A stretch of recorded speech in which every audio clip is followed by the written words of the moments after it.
Roger, welcome to the All Things Risk podcast. It's a pleasure to have you on. Really appreciate you taking the time. And welcome. Wonderful to have you on this lovely, in my time, Friday rainy afternoon. So bit of sunshine from across the pond. Thank you. Exactly. No, well, great to be with you, Ben, on All Things Risk. Thanks for the invite. And if it helps, we have a little bit of sun here, so I hope that somehow it might rub off. Good stuff. Let's hope.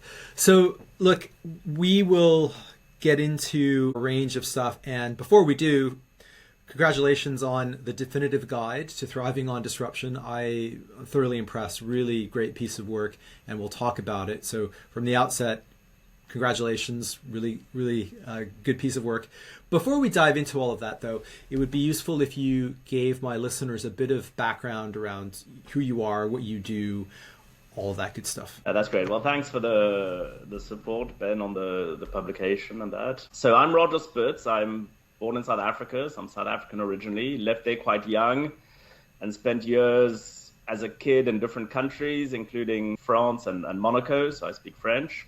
But most of my formative years were in the UK, professionally and university. And I qualified as a chartered accountant. So for topics like all things risk, I thought I had pretty much a pretty good grasp of risk and all those elements. And then qualified with EY and moved to M&A in investment banking, where I spent 20 years, actually.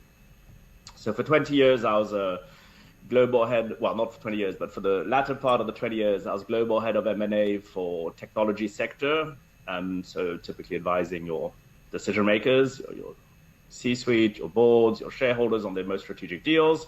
Did that in London, covering globally, externally focused. So spent some time at BT and other operators, although you weren't an advisory client, I don't think too much, but spent time with a lot of the sort of TMT ecosystem in media, telecom, and technology. And in 2017, I was also spent more time in San Francisco, beef up the team here, and, which I did. Point where I thought I had pretty much life figured out in terms of strategy and my own life and what was important for decision makers. I went down a rabbit hole around complexity and systems thinking and futures thinking and foresight, and really, for want of a better word, I hate that word, but I haven't found better, disruption, non-linear change. And started realizing that disruption was taking a different shape and was more systemic.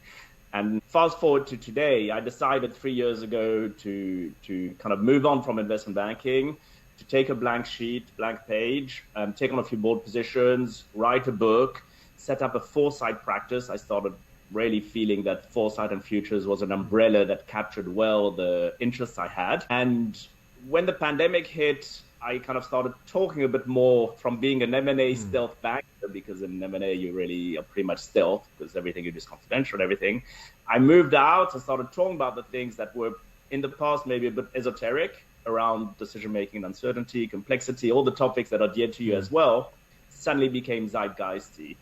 And I got a huge amount of interest as the pandemic hit with the topics I was focusing on, and then decided to set up the Disruptive Futures Institute, and we're scaling like crazy and getting a lot of interest because the need for organizations, individuals to think differently and to build resiliency around futures intelligence and just simply adapting to a new environment. It's a completely different predicament. So that's really, today my activities are really foresight practice advisory and Disruptive Futures Institute, which is effectively education. Okay, great.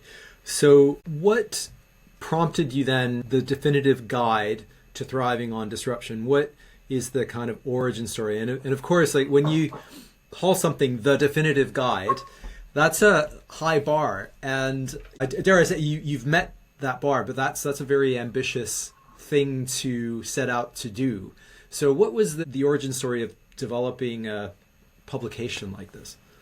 Yeah, no, you're right. Listen, the title is very arrogant and can kind of backfire, and maybe it will or has or what have you. So I'm happy to have the scrutiny of the world now that it's out. The origin story and the reason why I went for a title, which is maybe a bit pushing it, is the following. I had started to think very much in the past few years of my professional life as an investment banker in M&A that I was with pretty much the world's leading quote unquote decision makers, with biggest, largest, most sophisticated investors, companies, shareholders. They had very articulated strategy under the scrutiny of the markets and their own kind of stakeholders.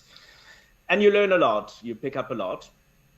And I was really kind of a little bit surprised when I went down my rabbit hole to realize the extent to which maybe the reliance on assumptions of a linear, predictable, and controllable world were just so incorrect. And I think it didn't matter for some of the time in 2000 or 2008, every time you'd have a big shock and you'd go back to quote unquote business as usual, and there'd be a big write-off of a few billions or trillions or whatever, and then everybody would go back with the same kind of normal as a sort of, world's predictable, controllable. And little by little, I started feeling that the cost of relying on those assumptions was going through the roof because of how systemic change is, because of how everything is connected. And that there was kind of inverse relationship between prediction and uncertainty. And with more uncertainty, and we'll unpack all that no doubt in a minute, I was kind of feeling, you know what, that assumption or relying on those assumptions is wrong.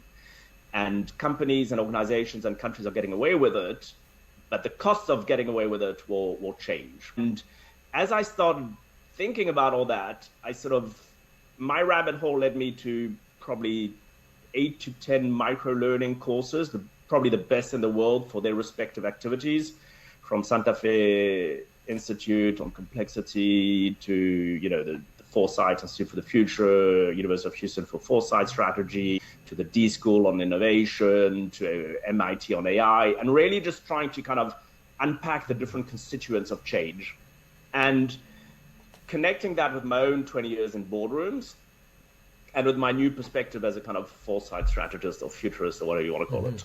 And trying to be humble with what we know and what we don't know, I felt 2 or 3 things from that exploration around what is out there. One is that, there's a lot of kind of bullshit bingo stuff with very narrow perspectives on innovation disruption, which is fine, that's okay. But even when it's very good, things can be quite specialized with sometimes high barriers to entry in terms of being technical, not always connecting the dots between things that are relevant and should be connected, but that are not because they've taken a specialist approach, and not always thinking about what is the next order implication. Okay, fine, we're saying this. Well, what does it mean? What are the next order implications? And so I had this idea of seeing how to kind of put it together. And I was starting actually to write a more conventional commercial book, probably called Thriving on Disruption, that wanted to build a broader platform. I was fortunate enough, and we talked in our earlier calls about science fiction, I was fortunate enough to meet a young journalist called Lydia Zwin, who writes science fiction, who has a PhD in humanist topics, who's also a futurist, very deep into emergent tech, transhumanism,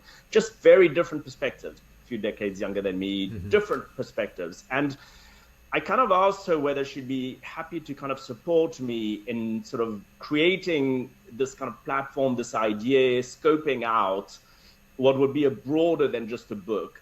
Especially as the pandemic hit, I really felt that the world was in need of unpacking that. I felt that society and humanity was unprepared to understand the real aspects of our complex, unpredictable, nonlinear world.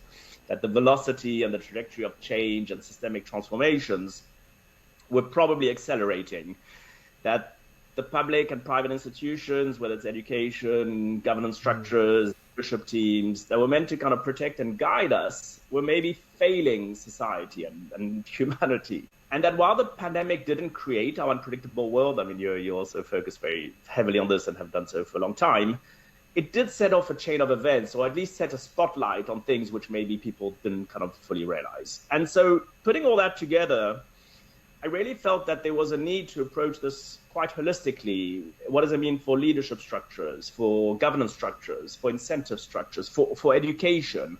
What are the unintended consequences around climate and technology and everything we know, both positive and negative? We take life quite neutrally. We try and be balanced. And with humility, what does it mean in terms of the responses we need and the sense making? And so building on the amazing, a lot of what we have in the work is referencing other people, and that very little, not much is meant to be proprietary. Genuinely felt that I had not seen anywhere something which approaches it quite holistically in that way. I felt comfortable with the content I had and with Lydia's perspective to be the architect of something like this. And that with about 15 specialists and people I'd interacted with and where there was a strong affinity and understanding. If I spent enough time with them, we could build something like that. And I intentionally didn't go down the route of, Sarah, you write that chapter, John, you write that chapter. It was really something which I don't think exists much of, which is 100% built bottom up on the assumption of complex, non-linear, unpredictable. What does all that mean? As opposed to sprinkling a bit of innovation, a bit of this and that. Yeah. So that was really the origin story and why I kind of had the confidence or arrogance to label it like. No, that's great. And one of the things that strikes me, I work in risk management.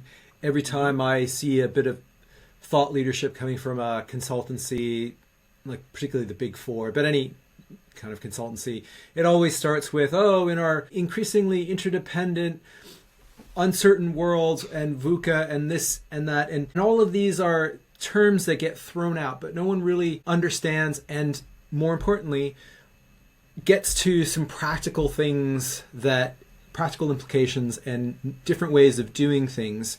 I think also, for example, I've got The Black Swan, one of the books on my bookshelves, probably one of the most referred to books, but also the least read. Same with Thinking Fast and Slow. So these concepts are out there, but they're very throwaway, and it doesn't really seem like there's a lot of stuff out there that really gets to, well, how should we approach decision making? How should we approach our own personal lives? How should we think about governance? And so what I'm impressed with regard to your book is you actually get to things like that. And so I think that is really, again, really a good marker for the type of how different your book is compared to what else is out there. It really packages things up quite nicely. So yeah, another bit of kudos. But you mentioned a few things there, and maybe we can just talk about them to dive in a little bit. You talked about disruption and you talked about non-linearity, and maybe we could just start there. When we say disruption, what do we mean by that? What's different about now? And if we could start there, you also mentioned non-linearity. What does that mean? Those would be good places to start. Yeah, no, for sure. And these are really important topics to unpack. And I've been accused of inventing words and things. So maybe I have, and maybe they are not understood or used in that way. So let me reframe how we use them. So let's start with disruption. For probably most of the world, some know Joseph Schumpeter and creative destruction and kind of take a kind of more institutional, microeconomic, what happens after, Second World War, Reconstruction, and the way society and systems and economies kind of rebuild, and there's innovation in that, there's destruction, there's a sort of tensions and contradictions which go with destruction and creation. And that for us, we reference as disruption 1.0. Disruption 2.0 is probably what 98 or whatever % of the world treat as disruption, which is disruptive innovation, which is Clayton Christensen's perspective on disruption, which is going to be probably more focused on organizations, on products, on specific technologies. And the way, we can spend time on it, but it's quite well known. You can define quite clearly in the Clayton Christensen definition of disruptive innovation, what are the rules, what incrementally allows you to be defined as disruptive innovation, or what isn't. And it's recognizable, it's understandable, it's replicable, it's definable, etc. We use disruption, and that for us is disruption 2.0. We use systemic disruption. So when we use disruption, we use systemic disruption. We take it as a term which is effectively constant change, not necessarily positive or negative. The impact can depend on how you view the world, how you prepare for it, and how you respond to it. And that systemic disruption has a number of features. One, it's unpredictable. Two is that the ripple effects. So any assumptions you make, any outcomes, don't just stay where they are. It's systemic, so they can compound, they're hyper-connected, multiple drivers of change. You can't always isolate discrete elements, unlike disruptive innovation, which is specific companies, specific innovation.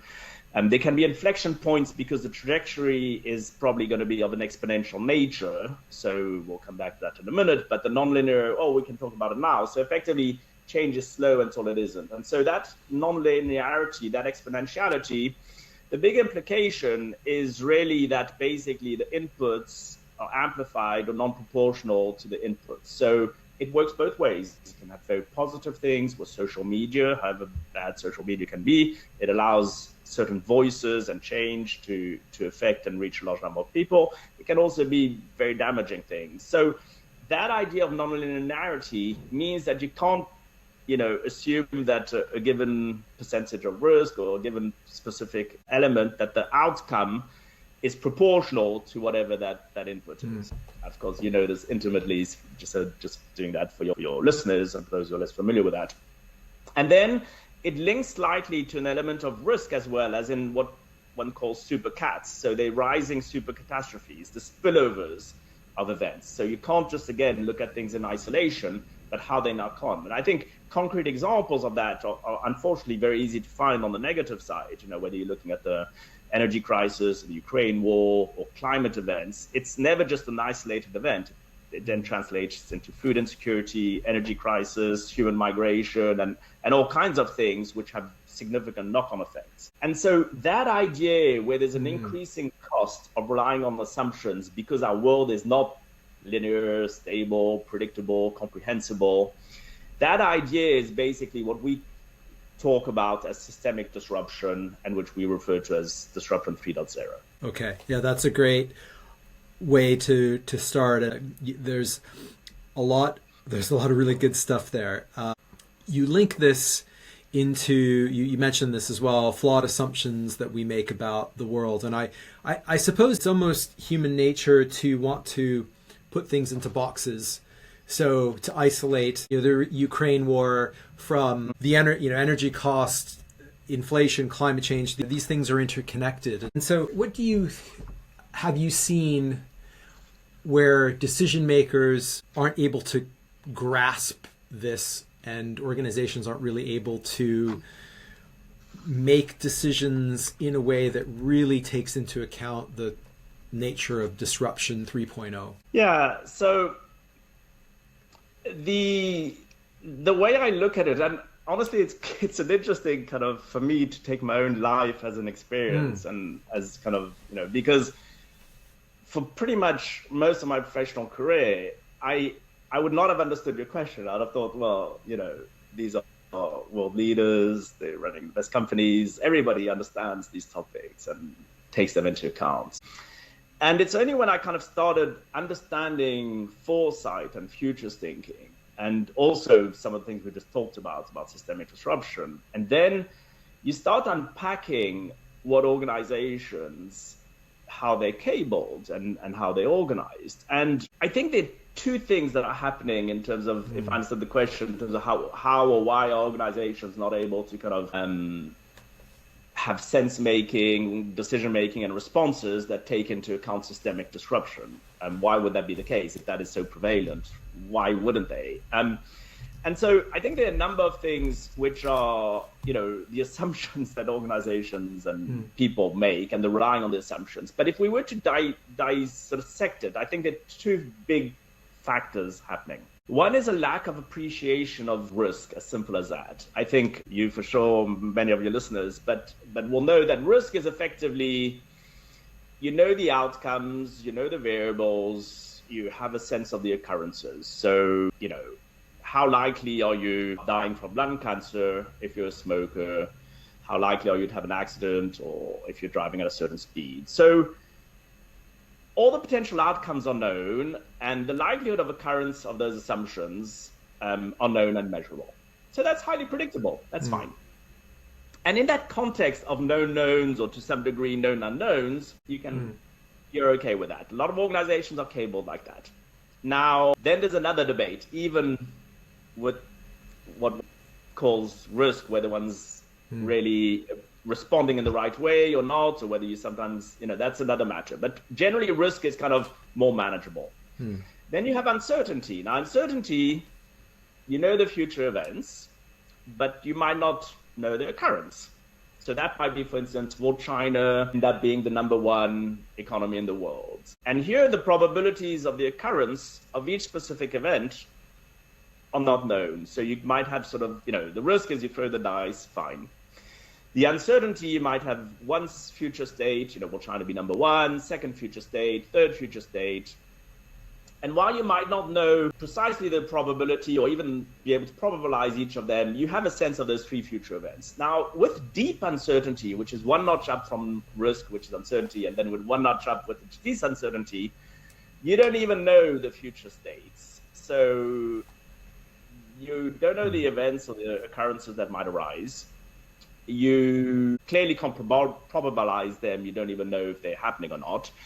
The stakeholders don't know or can't agree on the resolutions or the possibilities of those events themselves. And they are extremely connected to our earlier discussion around how systemic the world is. And so this is like, what is the extent of the impact of climate changes for sea rising or for the world being submerged? Which parts of the world? By how much? By when? I mean, New York, LA, is it some, a little bit? Is it, just a little flood? Will singularity arise? When? What shape? Bio-warfare? Will we live in space? On Mars? And when you add all these, you have absolutely no idea of these possibilities, future outcomes. And that's deep uncertainty. Now, most of our world is more deeply uncertain than that. And so when leadership teams, organizations, to your question, are behaving as if you don't see the risk, it's not there. If it's low probability risk, then we're probably okay. It's low probability without thinking about the outcomes and the nonlinear nature of that risk. And when you treat those risks as discrete and isolated, not understanding that not only are these not risks, but it's deeply uncertain. And that's that's the one reason, I think. And then the second reason is really just a question of strategic planning versus foresight or futures thinking.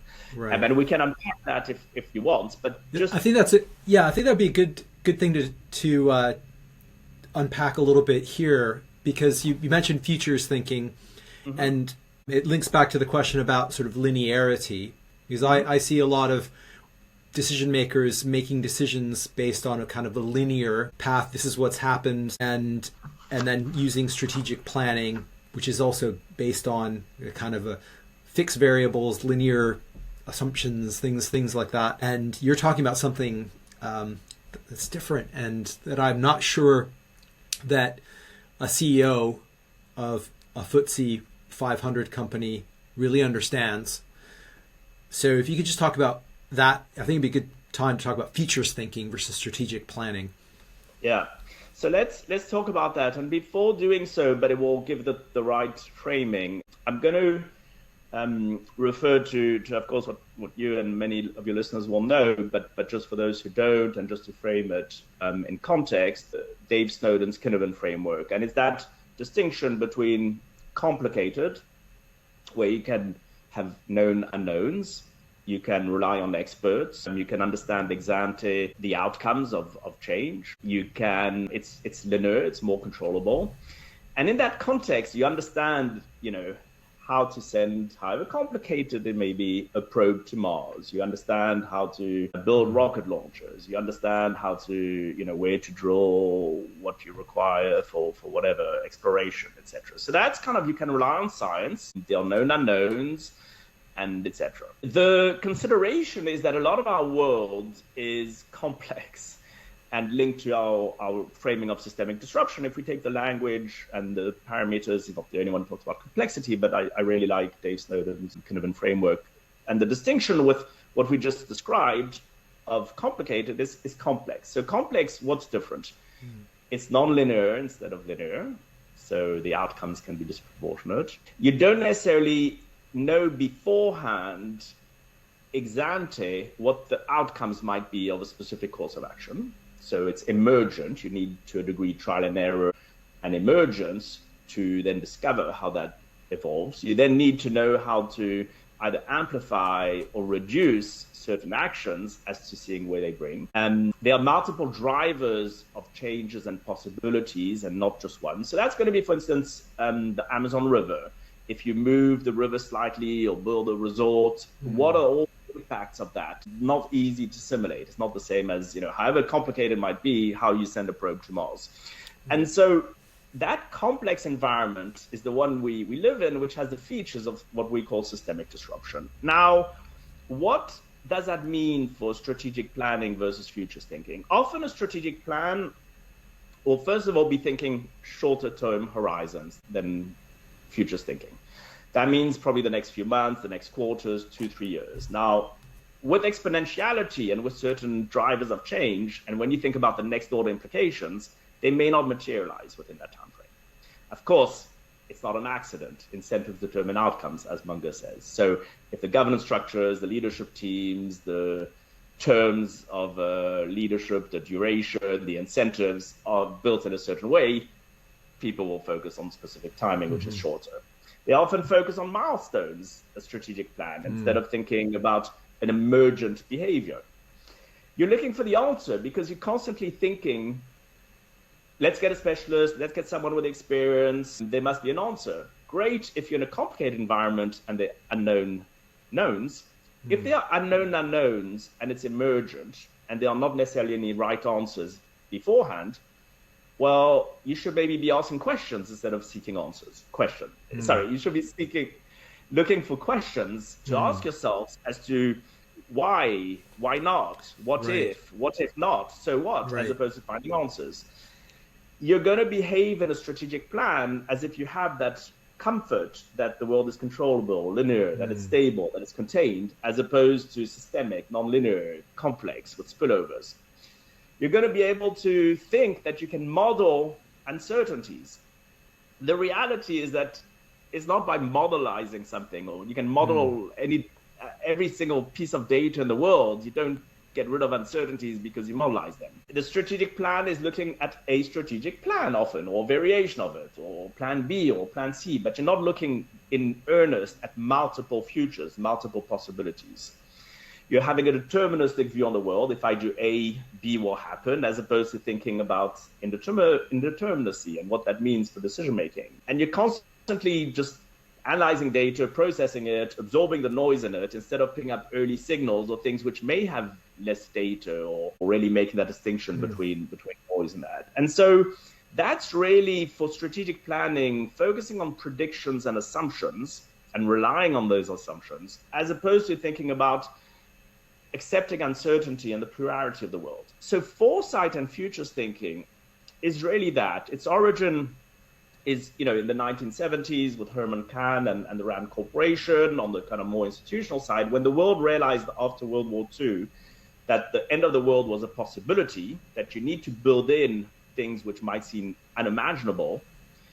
They started devising scenario development. And then you have people like Pierre Wack, oddly enough, with Shell, in the 70s for business strategy, who started thinking about maybe we need many scenarios to think about broadly the thing. And that is really, maybe that's the last comment on this, is really not to seek to predict, despite misnomer or whatever, futurist or foresight strategy or scenario development. The idea is not to predict. It actually doesn't matter if what you kind of imagine is correct or not. What matters is that you're imagining a broad set of possibilities. You're building that muscle of resiliency, of adaptability, of a custom to change and to uncertainty and to decision making. And so you're scrutinizing both the opportunities and the risks of things that may not be as kind of vanilla, and also the possible consequences, again, both positive and negative, of the outcomes. Not, and in nonlinear, the outcomes are not necessarily proportional. And so all of that helps you basically better prepare for the unexpected. You can't sort of say, oh, I didn't expect it, it wasn't, your job is to think about the unexpected. Anticipating certain possibilities will mean better preparation. You'll have a broader view of the world, which gives you that anticipatory decision-making and governance. That will inform decision-making today. So again, another misnomer is that if you're thinking long-term, it's to make a decision in 10 years' time. No, all of that is actually informing your decision-making today around building resiliency and futures intelligence. And for those things you can't predict or don't predict, because again, we're not looking at prediction per se, you're looking at better preparation, you're going to be better able to respond as and when things arrive by virtue of having built more resiliency into structures, systems, etc. That's a great summary, and I like one of the quotes that you have in the book. I can't remember where it was, but it was the one from Ernest Hemingway. Around, it was from The Sun Also Rises. How did you go bankrupt? 2 ways, gradually, then suddenly. And it strikes me that a lot of leaders are really operating under that kind of worldview, that if you focus on the short term and not thinking in terms of alternative futures, then the gradual may become sudden.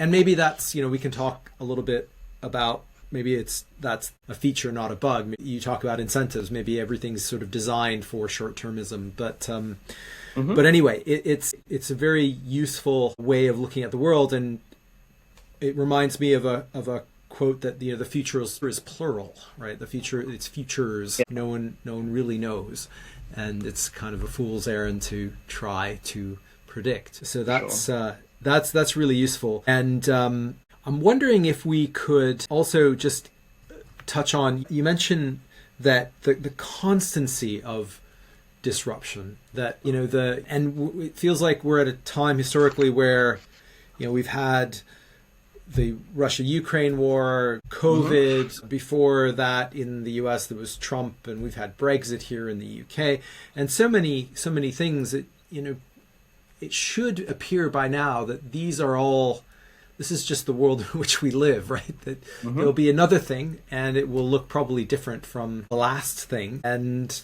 we should just be accepting of, just sort of letting go of this linear world. Yeah, so it's very important what you've just said on so many different levels. And it ties in very much, maybe it's not an accident we're having this discussion today, with our own thinking. And it's really not that the world has necessarily changed, and it's not necessarily that it's a problem the way the world is. I mean, the world is the way it is. Feel free to challenge it. It's kind of not necessarily going to flinch or adapt to your worldview. Maybe your view of the world needs to change, and maybe that's easier to fix, although debatable, than the world itself. And so there are a few thoughts around this. I think, first of all, I personally don't think it matters that the world is the way it is. Actually, first of all, it's just the way it is. There's no matter or not matter or whatever. I think the issue is when the governance structures, the leadership, the incentives, the education systems are not acknowledging the nature of the world as we described it, are not allowing you to give you the tools to make sense of what that world is and how to respond to it. I think that is really the challenge. And sometimes one understands full well the nature of the world and what it is, but just the incentives make you ignore it. So there are different levels. I think if you're in good faith and you're brought up and you go to school, our educational systems are not focusing on these things. They're focusing on how better to answer questions for which we already know the answers, the kind of known knowns or the known unknowns. So the educational systems aren't kind of allowing you to think about all that. And then a lot of the governance structures are intentionally focusing on what's easier, which is next few quarters, measure it and forget the rest. And so there's a lot of disconnect around that. Now, 2 things I just want to add, because it's really an important observation. This change is a constant, effectively, is what you're saying, and that's just the way the world is. If you take Eastern philosophy, I know we talked about it and exchanged on it, it's actually the way Eastern philosophy considers a lot of the world. The idea of mujo, impermanence, the world being transient, is something which, even the Greeks, Heraclitus, you never put your foot in the same twice, because you change, your foot changes, the water changes, etc. The idea of wabi-sabi, this idea of acceptance of transience and imperfection. Shoshin, beginner's mind, you don't just look at the experience you have or what you learned or what experts say. Again, not being dismissive of science. Science is absolutely fantastic and amazing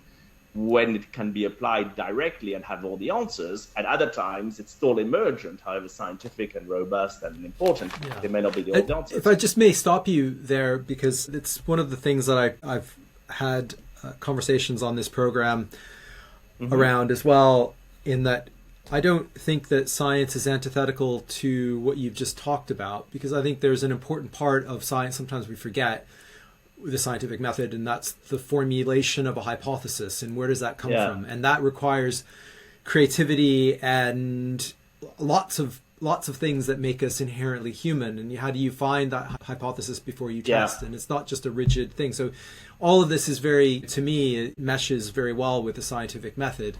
We sometimes forget that when we talk about science, we often talk about proven science as opposed to the entirety of the scientific method, which of course, most of us aren't involved in formulating and testing hypotheses of whether or not the universe exists and all these kinds of things. But it's really important to bear that in mind. Sorry, I thought to latch on to that. No, it's so amazing that you raise this, because a few years ago I've never even have thought about it justifying or explaining, because there was no such thing as kind of the scrutiny of anti-science or conspiracy or whatever, or it wasn't at scale, let's say. And it's only more recently that I kind of find myself having to kind of think about it. But you're absolutely right. I mean, it goes without saying, and it's all to do with the difference between complicated and complex. When it's complicated and you have unknown unknowns, and you have known unknowns and known knowns, and that you can use science, and it's already proven, and you have the answer, and you know how to produce whatever vaccine or how to whatever. And indeed, it's the emergent nature of life, of discovery, of scientific discovery included, etc., which means that one can't just rely entirely today on certain aspects when they're unknown unknowns. But it has the role, what you've described is actually essential as part of that emergent discovery process, and that's scientific discoveries. So that's essential. And if you take the projection and think about just life more generally, and we can unpack it later if you want, but from a existential philosophy perspective, if you didn't have uncertainty and unpredictability, life would be pretty dull. And I mean, I'm not just saying that in jest. I mean, even just philosophically and existentially, it would mean that your life is predetermined. So what allows you to have agency, freedom, and choice, whether it's for whatever emergent things, is precisely because you don't have predictability. Yeah, it's sort of a Zen koan. It's a bit of a mind fuck, if you like, because if we knew everything, then everything would exist. There would be nothing to discover. And it's almost like, I use this in the context of discussing, I'm not a startup person, but the startup world is sort of, lots of startups fail, but there would be no startup ecosystem. All the things existed, but of course all the things don't exist. So if you're looking at founding a startup, the thing doesn't really exist in the world, well, that's precisely the point. And it's just this sort of anyway, it's a bit of a Zen koan, but you're right, it kind of is in many ways it's the fuel of what gives life to human endeavor, or what gives energy to human endeavor, because we don't know everything. Anyway, a little bit of a tangent. But it's related. Yeah, it is related. And so this may sound like a bit of an esoteric kind of conversation to some listeners, and I would like to take this to an individual level, but let's say for organizations, if there are some things, and you have a little bit of a framework here, if there are a few things to do differently, what would you advise?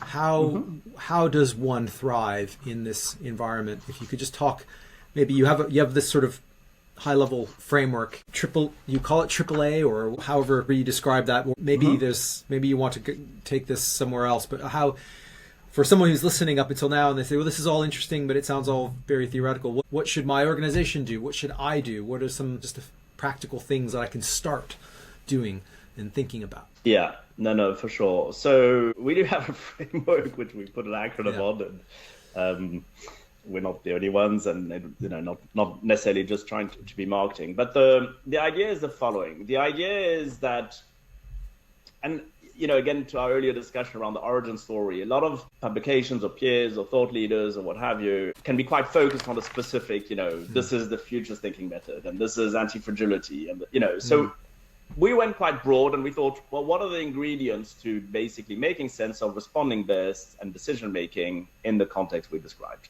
And we feel it's basically three key ingredients, which is anticipatory. So that's really the futures thinking we described earlier, as opposed to just strategic planning. And that is, at its most simple, it's really imagining the unimaginable, including a broad set of possibilities, including some which we might not fathom or understand. And by the way, before sorry to interrupt, but for listeners out there, that there are methods to doing this. Like this has been around for a while, right? Sure. And the method that you mentioned, Pierre Wack and everything. And the idea isn't, as you say, it's not to predict, but you could outline a couple of extreme futures that would be very relevant to one's organization that one can look at and then use to start making some decisions and do a little bit of planning now. So sorry, I didn't mean to. No, for sure.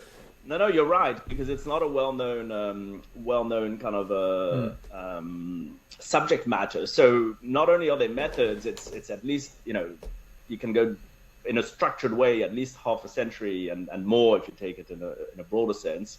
You can study it at a master's level, you can study it at a PhD level.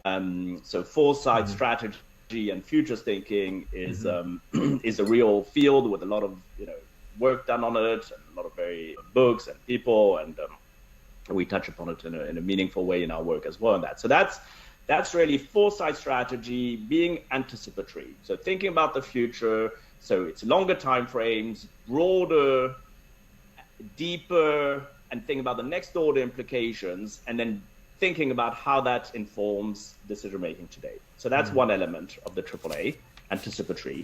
The next one is again borrowed from Nassim Taleb, which is anti-fragility. And we kind of sort of consider that anti-fragile are foundations that you need to have to build not only resiliency, but actually to benefit from the shock. So what are some of the features of anti-fragility, and what I think are some of the most important ones? So one is what we touched upon early on, which is acknowledging the non-linear nature of the world. And for Nassim Taleb, he calls this kind of fat tails, and really it's an asymmetric relationship between if a shock arises, what is the outcome of that shock? So you're anti-fragile if you get more upside than downside from a particular shock. And so you need to be very resilient to be anti-fragile. So resiliency is a prerequisite for anti-fragility.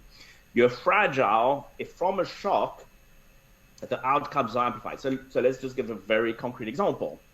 Let's think about an organization, maybe a financial institution, which made certain assumptions around risk management and about the probability of interest rates going up, and who said, okay, there's only a whatever percentage chance of the interest rates going up. And they did their models and they made all the assumptions we've talked about earlier.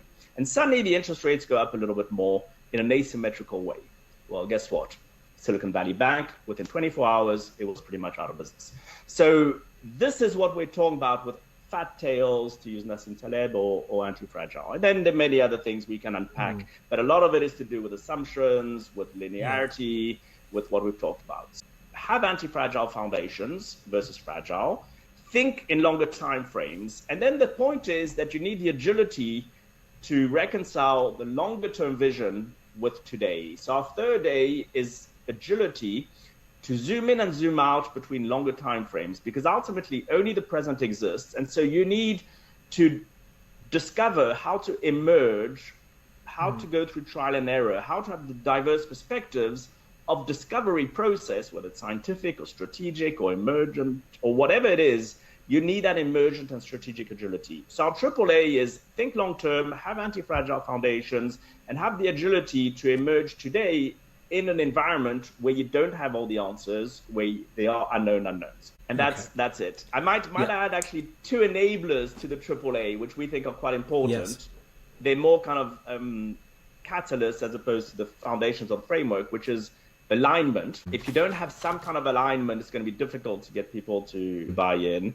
And that doesn't mean just yes people. There are many ways of having a discussion which is not aligned. Ultimately, you need some form of alignment. And the other one is agency. If you have the most amazing framework and all that in the world, but no one is doing anything about it, that lack of agency is really not going to be very helpful, however good your framework. So that's really it. Okay, that's great. So where I'd like to maybe go next is to talk a little bit about how the volume 3 of the guide around your life, right? So the individuals, and how you talk about things like updating and disrupting oneself, and just I think we all are suffering from dealing with all the constant change, some more than others.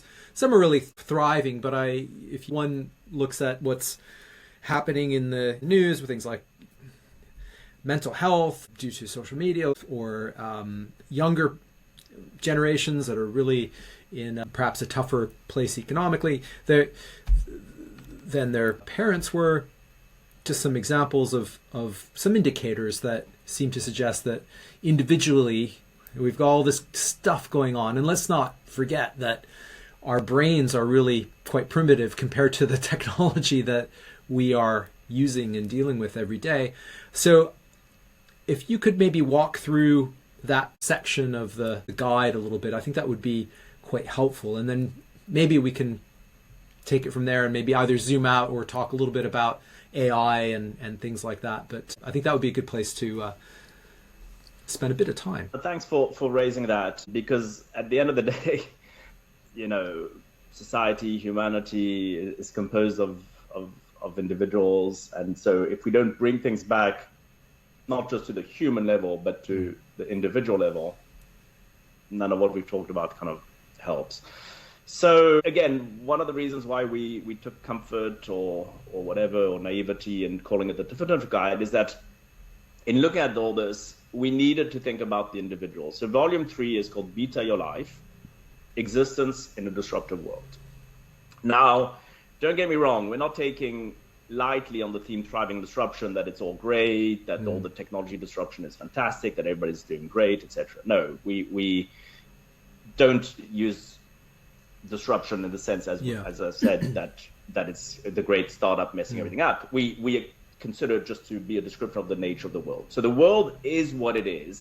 Our ability to completely change the way the world is limited. So therefore, what we focus on is what are those ingredients which can help us at an individual level maybe get more comfortable with it. And so there are a number of things to unpack, and just kind of thinking of structuring it, and also in the interest of time, what's best. So I think one element is really just coming back to the existential side. Again, don't mean to be too philosophical about it, but concretely, if life was completely predictable, you would not have any freedom, agency, or choice. So disruption is just change. It's change as a constant. There's some Eastern philosophies, Zen Buddhism, which accept that transience and that constant change. And so one of the things we're just trying to highlight in that particular volume, and it's a theme throughout, is that the way we see the world is not the way necessarily the world is. So helping people just kind of have a broader sense of the world. By doing so, there's some things that we as individuals can't control. There's some things that we can. We can't control necessarily incentive systems or governance systems throughout. We can't necessarily change the educational system per se. But if a parent is reading that, or if you're reading that, you can maybe choose what micro-learning, including what is free, you can do about it. Today, a young girl in the south of India probably has as much information as a Harvard professor with a $30 smartphone. So not saying it's easy if you're not brought in the right environment, but there are democratization and barriers that are kind of play both ways if you kind of know how to harness it. So the big idea of volume 3 is you can't rely on what you're being taught at school, because they're not looking at the world as they should. You can't rely necessarily on what your environment or your teachers or your friends and family are guiding you. You can't rely just on your experience or the visibility you have, especially if you're assuming that things will just continue as they are. So what does that mean? It means looking at the world a bit differently. It means developing different type of optionality, planting different seeds, following different interests. It means harnessing the fact that if you went to the best school, maybe you won't have a perfect life from a professional or whatever perspective or career. And if you went to the worst school or didn't go to school at all, it maybe doesn't have an effect. So that unpredictability and uncertainty is actually something you can harness in different ways. And we then bring in elements of context about what's happening in work, what's happening with technology, what's happening with things like longevity, transhumanism, things which are drivers of change, which will affect the individual directly. Our idea with volume 3, as with the whole work, is really that awareness is probably a prerequisite to action that enable agency. So unless you're aware of certain things, and that's why we try and communicate this and have a volume on individuals and have social media and that, unless you're aware of this, you're probably not going to action anything. You're probably going to just, deal with things in certain ways. Now, of course, we realize that much of the world is struggling to just, go to school or survive or have freedom, So we're cognizant of that. So, we could be accused, and that's fine, that it doesn't cover every single individual in the world. But I would say that for probably billions of people who have some degree of agency and choices and decisions they make every day, in our humble opinion, we feel that being more aware of these things could alter the way they look at the world and prepare for it than if they didn't, despite a lot of the everyday constraints for a lot of the world.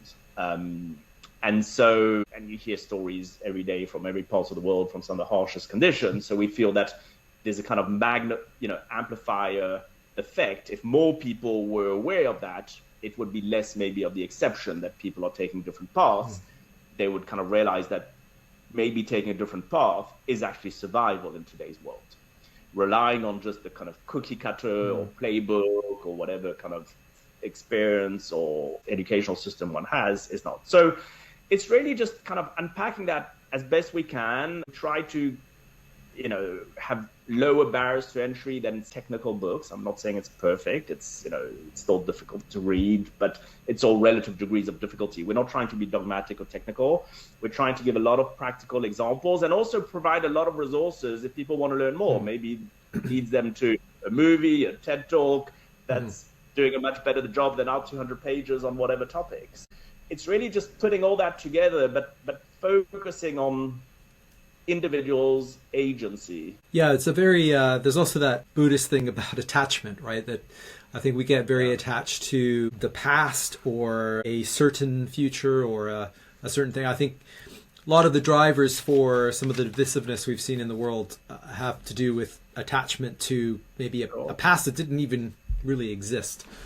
Speaking here, I'm thinking more about Brexit as my reference point, being here in the UK. There's it's hard. I mean, there's a bit of a letting go, but also of embracing uncertainty. And I think more skills that people have to do that, the more that one's going to thrive. So I think you do a good job of bringing some of these things up to the surface. Just in the interest of time, I would like to dive into AI. So you have a chapter on AI, and this is something that's very topical right now. It's growingly important, and you have a very interesting, I think, take on it. And first of all, I think you've mentioned it, but just around, you talk about the way the world is. I think you have a similar take on technology, is that technology is sort of neither necessarily good nor bad, but it can be both. And I saw that coming through in your section on AI. But I'm just wondering if you could explain a little bit the approach that you take in the book about AI and how to think about that. Yeah, so it's a big topic. So again, just thinking about how to... There are a few things. I think one element which is important is to kind of think about, coming back to the exponentiality and inflection points. What are the AI inflection points, and why is it kind of changes slow until it isn't? And we kind of call that the inflection paradox, which is the paradox between the exponentiality, where at the beginning you don't notice it and then it's too late, to the Hemingway quote, changes,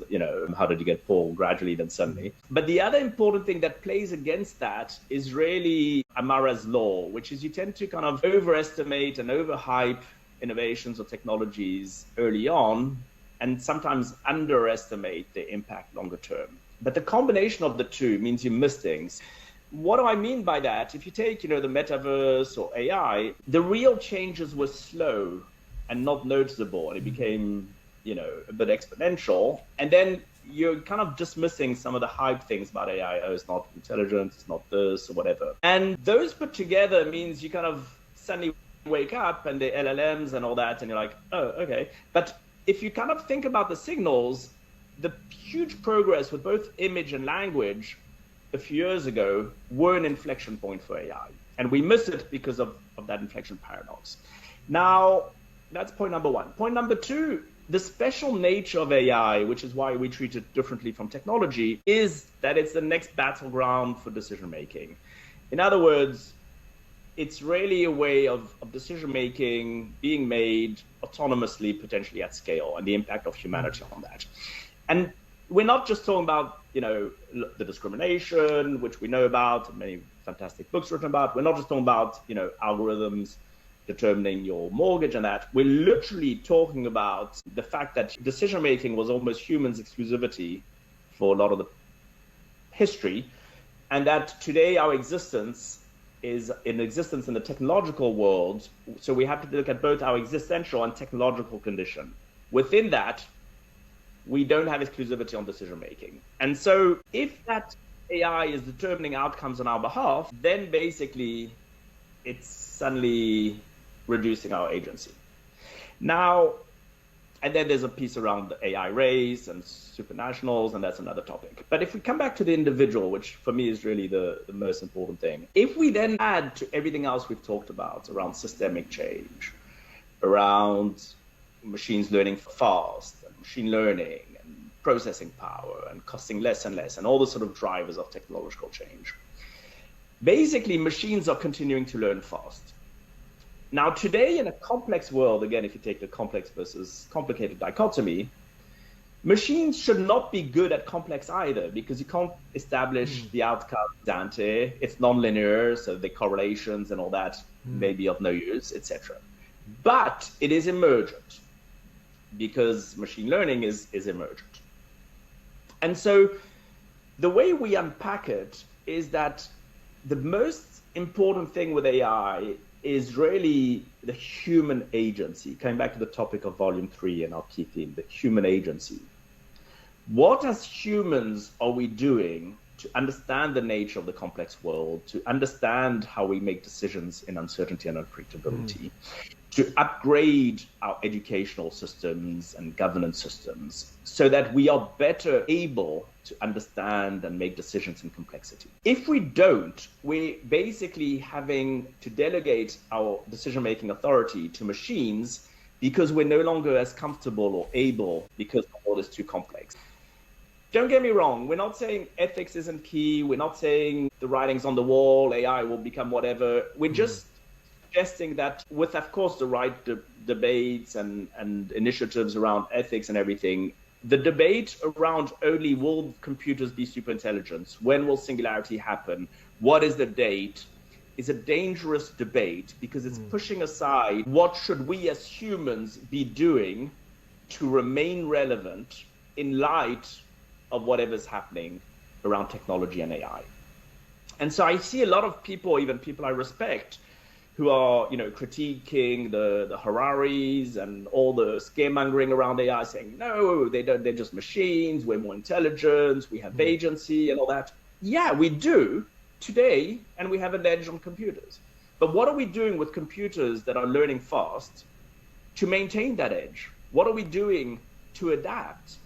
And so it boils down, long story short, it boils down for me to what we call Techisentialism, which is technology and existentialism, which is that in the 21st century, if we're de-skilling ourselves and delegating decision-making, we're reducing and maybe annihilating our agency, freedom, and choice, because we're no longer capable and as able around AI. And so I think that in addition to all the debates and initiatives and legislations that are required, I see almost no debate, initiatives, regulations to change educational systems, to change the way we think about the world, to integrate all the things we've been talking about, which basically will allow, in my humble opinion, humans to more likely remain relevant as machines continue to learn fast than if we don't upgrade ourselves in the organic way. I'm talking about critical thinking. I'm talking about things which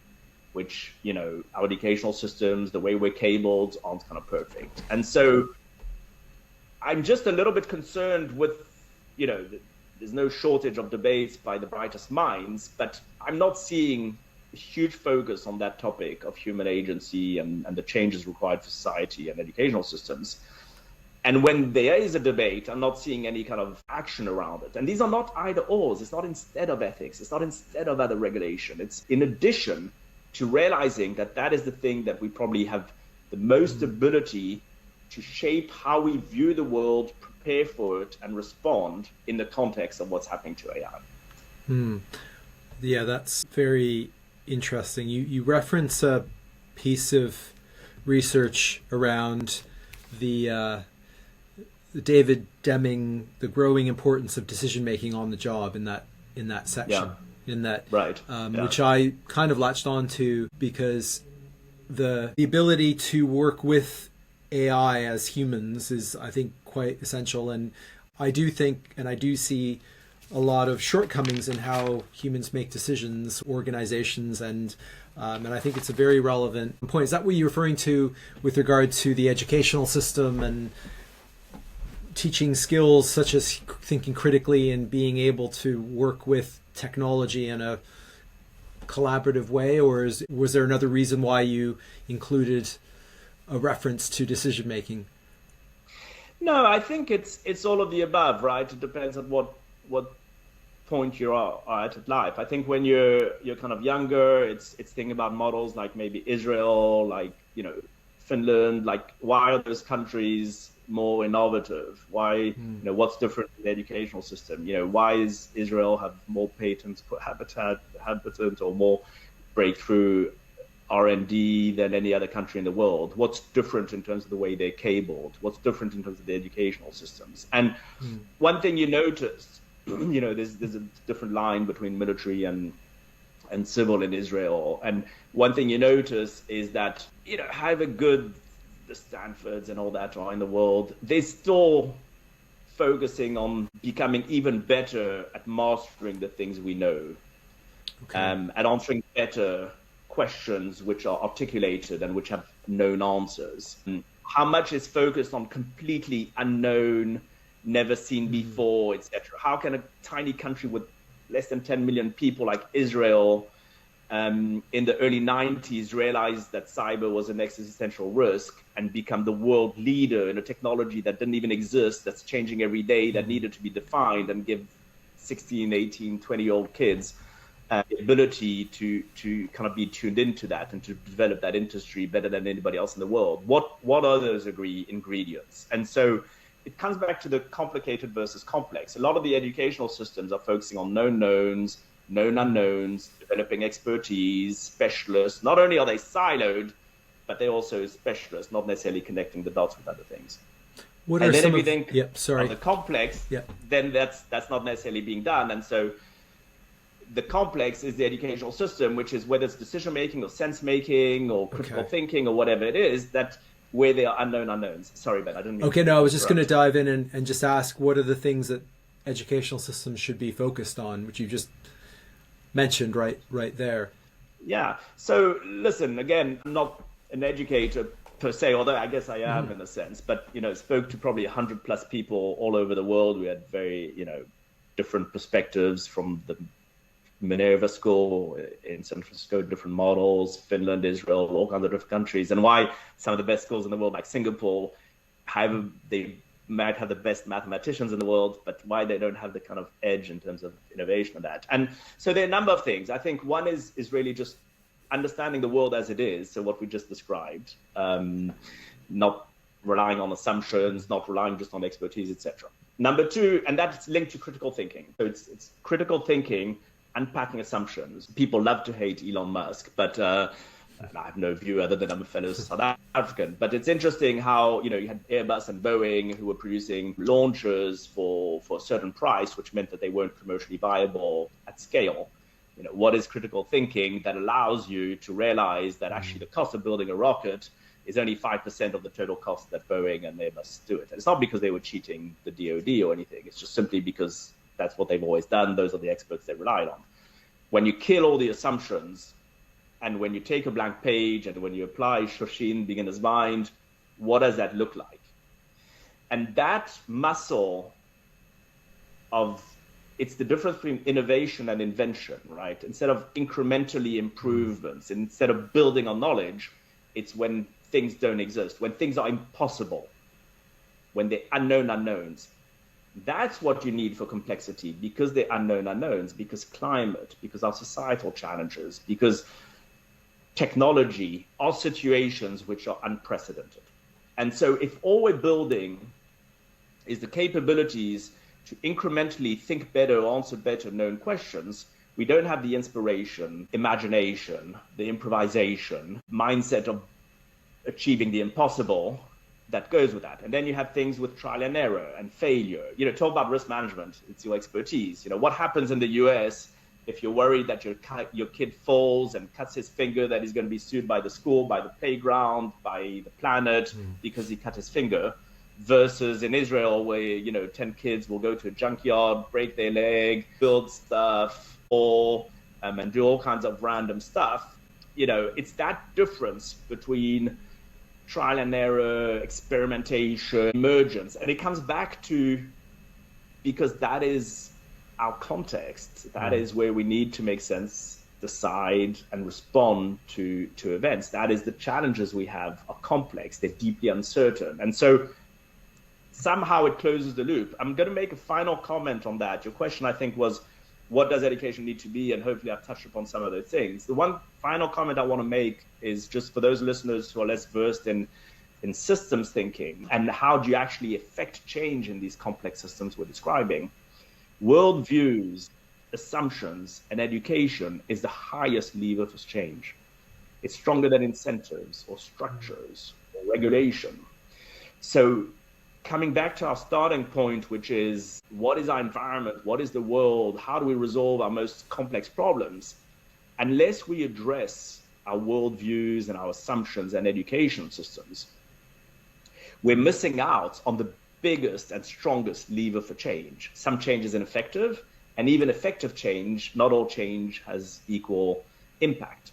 And so when you think about all that, you can see how what might seem like a bit of an esoteric or whatever topic goes down to the fundamentals of why are we in the predicament we are as society, and what do we do to think about resolving these complex changes? Are we creative enough and able to problem solve ourselves from some of these complex problems? Yeah, that's a very good point. You mentioned sense making as well there. I'm just wondering if you could just quickly explain what you mean by sense making for my listeners as well.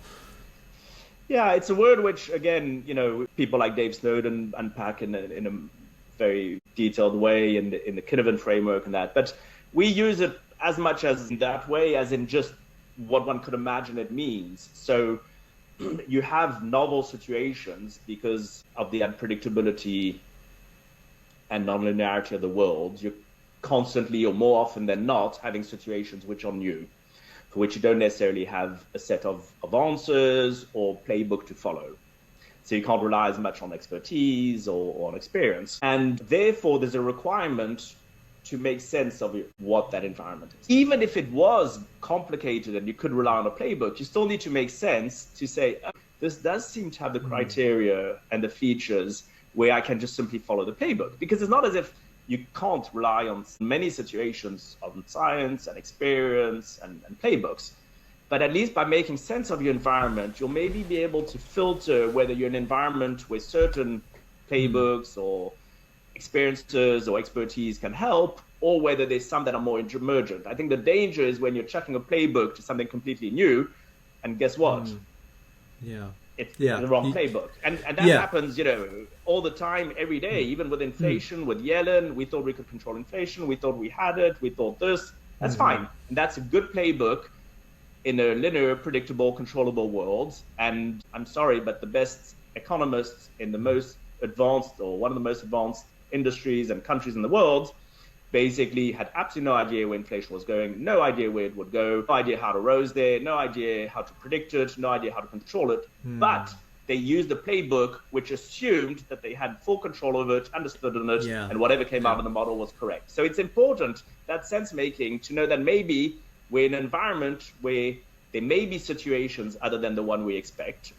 And therefore, we can't just throw a playbook assuming 100% on a particular outcome. Yeah, it comes back to critical thinking and having a kind of radar to uncertainty, and just being able to ask, why do we do things this way? Why do we have this where did this playbook come from?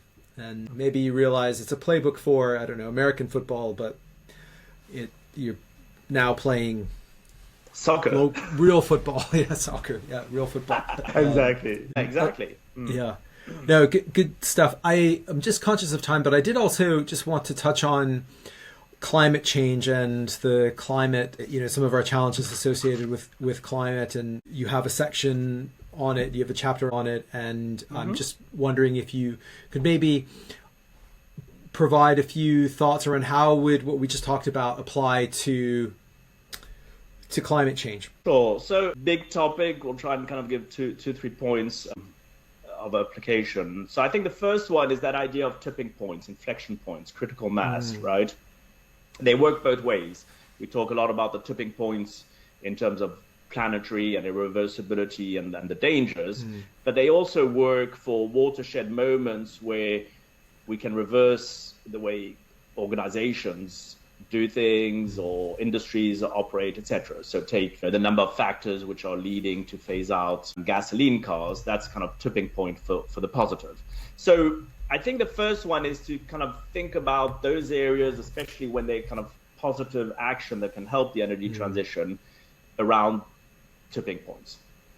The second key aspect, I think, in relation to what we've discussed is that distinction between point solutions, incremental, versus transformative innovation. And transformative innovation, you can only really have if you take a systems approach. And so for us, the 4 elements around transformative innovation versus point solutions. And point solutions, it's a latest app or some technology that kind of works, but scale or doesn't integrate with, doesn't really drive the change integrated in our complex, So the elements which I think support transformative innovation, one is to harness the virtuous inflection points we talked about. So different drivers to that. It's never going to be just one thing, but it can be a combination of regulation, new technology, changing consumer habits, although the onus shouldn't be on consumers, but it can be the virtuous inflection point of the result of other initiatives, which mean that you adopt things differently.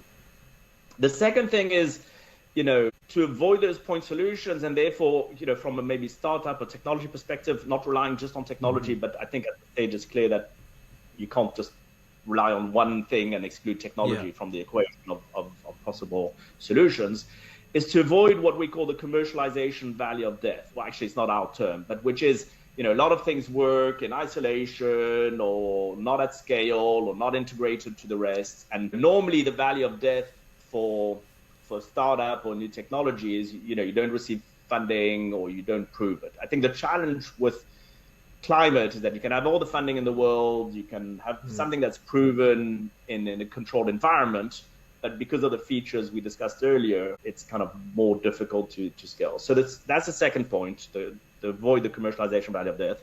The third point is to drive effective systemic change. So really focusing on the whole value chain of the drivers of change. So it's not just regulation or just technology. It includes our earlier discussion, education and assumption and worldview is actually the highest lever for change.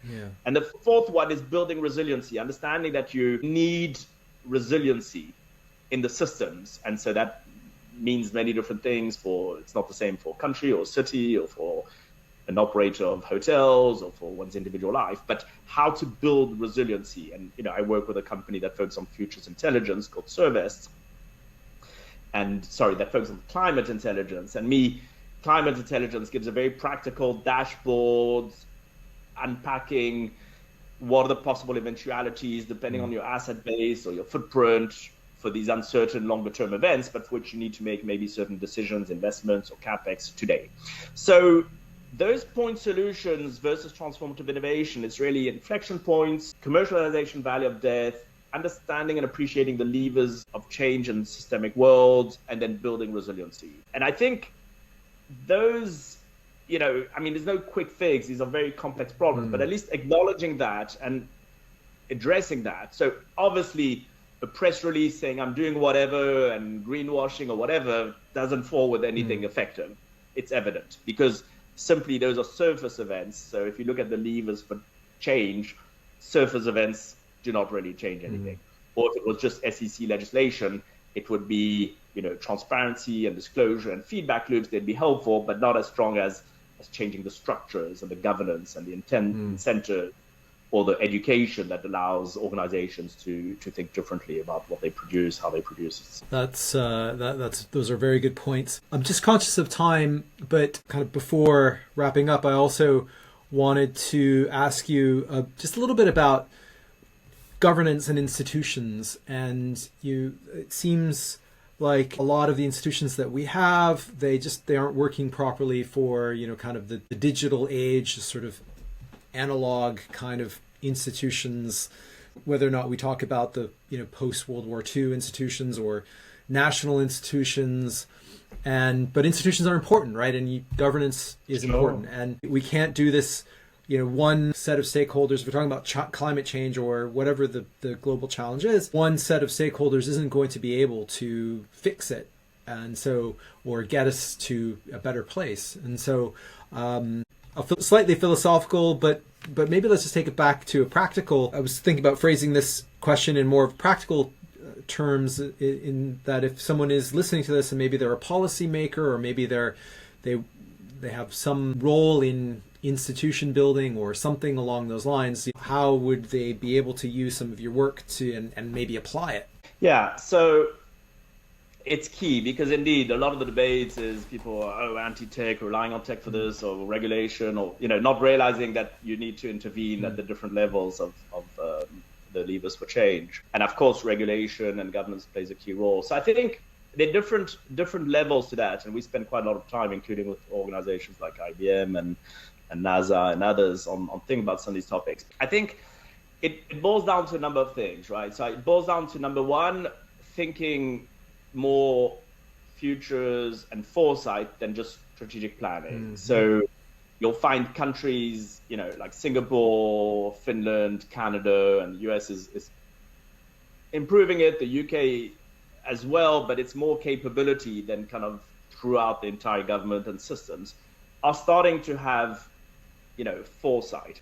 The important thing about foresight and futures as a kind of capability, but the important thing about it is really to move from just having a few people or department or budget who are thinking about these topics versus, so everything we've talked about, futures thinking or foresight, versus having it embedded in government and policy. So, is it just a few people you pick their brain on for something? Right. Are they, is it like Wales that you have a ministry that's responsible for future generations? Is it like Finland that as part of the parliament you have people focused and they have certain rights and they inform legislation and they're looking 50 years ahead? Is it like UAE? Not that UAE is perfect for governance, but from a kind of futures perspective, they have a ministry looking just at the future, thinking about 50, 100 years, and that's driving the other ministry. So one thing is kind of embedding the mindset, the philosophy, etc. Again, because education is so important. The second thing is that there's no kind of isolated answer or fix. So you need to have ecosystems whereby the government is playing a role alongside private stakeholders. The gentleman who did the second forward of our book, he initially set up, he was a PhD in futures, and initially set up the futures practice with the Air Force in the DAD. It was the first time. So you're starting to have that. And what's very interesting is that, historically, a lot of the military, everything is classified, etc. He was starting to think about, okay, what are those areas where we need to work very closely with private, with technology, with companies, and what needs to be classified and what doesn't.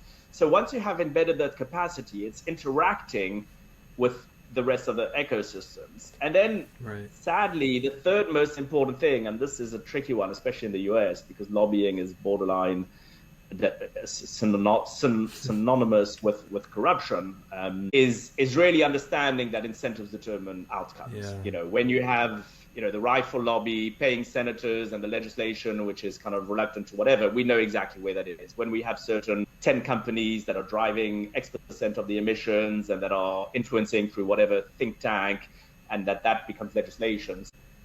again, it's systemic. It's understanding some things we talked about. All that is linked. There's no quick fix, but the more people understand that, think like that, operate in these open ecosystems, for those who are in good faith, they're more likely than not going to be able to do something more effective than if they weren't aware of these things. Okay, sure. Those are some really good points. I think it's probably a good place to wrap up. But was there anything that you wanted to mention you don't think that we got a chance to cover? Well, no, first, thanks so much. I mean, we covered a lot of stuff. There's always a million things in that, but I think it was for those who have the patience or interest to stay until the end, a big thank you and for covering all that. I think the only thing I would say is that a lot of what we talked about, we've tried our best to democratize. We've tried our best to have even available for free on social media. Okay. So if you Google Disruptive Futures Institute, if you Google Thriving on Disruption, which is kind of the publication, and whether you want to buy the publication, listen to courses, go to YouTube, social media, you should hopefully find a lot. We're going to serialize some of our work on Substack. We're thinking about podcasts and other kind of media scaling on the media and content side. So if you're interested in these topics, please feel free to stay tuned, and a lot of it will be accessible and free. Fantastic. And Roger, if people are interested in you and your work, what are some of the other places to follow you and get in touch and all of that good stuff? No, that's great. I'm trying to be quite as responsive as I can. LinkedIn is not a bad place. We have pages for Techisential, which is our foresight practice. We have pages for Disruptive Futures Institute, which is the educational and content. You can write to us. Usually there's a place to kind of get in touch with. We offer courses, we offer consulting. I sit on different boards and all kinds of things. And we do our best to be as responsive and helpful and relevant for anything that we can support on.